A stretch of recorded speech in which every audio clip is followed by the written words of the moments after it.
la société française, effectivement, il y a une plus grande visibilité des personnes LGBTI+, que par le passé. Par le biais du baromètre 2024 que réalise l'autre cercle, on voit que 6 LGBT sur 10 sont visibles par leurs collègues. Ils étaient 50%, donc un peu moins.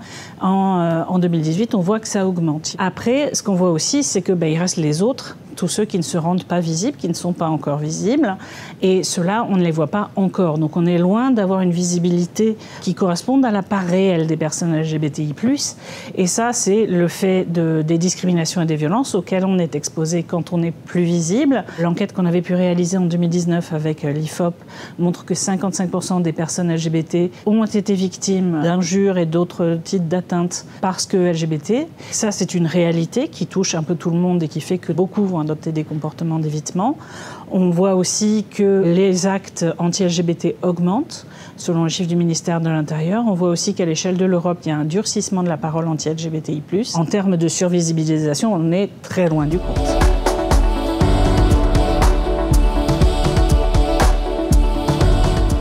Il y a plein de manières d'agir. Il y a déjà beaucoup de choses qui ont été faites en termes de formation, en termes de référentiel. Il y a beaucoup de choses qui existent. Les rôles modèles font partie d'un ensemble de mesures, sont une condition, je pense, nécessaire, parce que ça traduit une certaine visibilité. Mais on aura toujours dans l'entreprise, quelle que soit la politique visibilité, aussi des personnes LGBTI+, qui ne voudront pas être visibles. Et il faut respecter ce choix-là.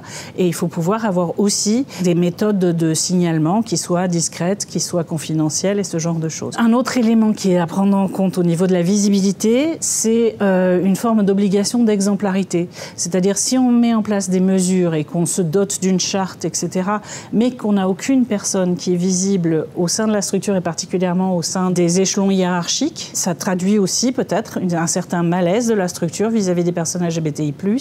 Et la visibilité, ça joue aussi pour dire c'est possible et on peut se projeter aussi dans une progression et à tous les niveaux de l'entreprise ou de l'institution.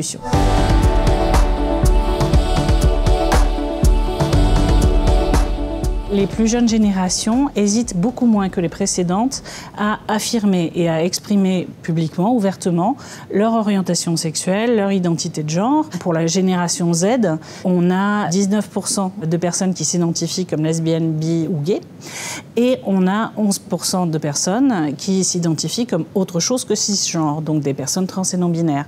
Quand on regarde par rapport à la génération X, c'est un sondage d'Ipsos de 2023, on était sur du 6% et 1% respectivement. Ils ont une attente beaucoup plus forte vis-à-vis des politiques antidiscrimination mises en place par les entreprises ou par les institutions. Ils vont s'intéresser à la politique antidiscrimination dans 75% des cas, spécifiquement sur les questions LGBT dans un peu plus de 60% des cas. Près d'un sur deux, 45%, sont même prêts à poser cette question lors d'un entretien, ce que je trouve assez intéressant parce que ça veut dire qu'on ne se cache pas, en fait, on se cache tellement pas qu'on sait que c'est un droit et on entend le faire valoir. Il faut être en capacité de leur répondre parce que c'est une question tout simplement à la fois d'égalité de traitement, de dignité au travail, une question de qualité de vie aussi et c'est aussi une manière de retenir aussi ces jeunes et de les intéresser à ce qu'on fait autour de la responsabilité sociale des entreprises.